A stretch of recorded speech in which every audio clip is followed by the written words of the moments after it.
ঘাইপথ মেৰামতিৰ দাবী ঢকুৱাখানাৰ ঘিলামৰাত আছুৰ প্ৰতিবাদ ঘিলামৰা গোগামুখ সংযোগী ঘাইপথ শীঘ্ৰেই মেৰামতি কৰাৰ দাবী দীৰ্ঘদিন ধৰি পথটো মেৰামতি নকৰাত দুৰ্ভোগ ভুগিছে পথচাৰীয়ে সম্প্ৰতি বিধ্বস্ত হৈ পৰিছে 22 নম্বৰ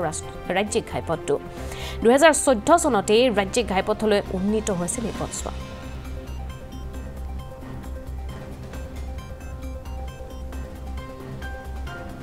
ৰাজ্যিক ঘাইপথ হৈছে 22 নং ৰাজ্যিক ঘাইপথ এই 22 নং ৰাজ্যিক ঘাইপথটো গোগামুখৰ পৰা ঘিলামৰাৰ অংশলৈকে জৰাজীৰ্ণ অৱস্থা হৈছে আজি প্ৰায় 4-5 মাহ ধৰি এই ৰাস্তাটো এনে জৰাজীৰ্ণ অৱস্থাত আছে কিন্তু আজি পৰ্যন্ত কাণ হাৰ নাই লোক নিৰ্মাণ বিভাগ তথা অসম চৰকাৰ ঢকুৱাখানাৰ বিধায়ক তথা লখিমপুৰ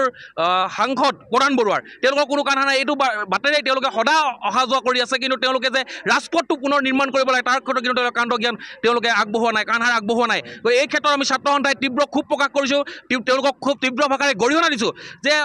লখিমপুৰ জিলাখনৰ এটা সদাব্যস্ত ৰাজ্যিক ঘাইপথ 22 নং ৰাজ্যিক ঘাইপথ এই ঘাইপথটো অতি সোনকালে নিৰ্মাণ কৰিবৰ কাৰণে আমি তেওঁলোকক দাবী জনাইছোঁ যিহেতু আজি 3-4 মাহ ধৰি যাত্ৰীসকলে জমৰ যান্ত্ৰণা ভুগিবলগীয়া হৈছে গতিকে এই ক্ষেত্ৰত কিন্তু অসম চৰকাৰ নিৰ্বিকাৰ ভূমিকা গ্ৰহণ কৰি আছে ঢকুৱাখানাৰ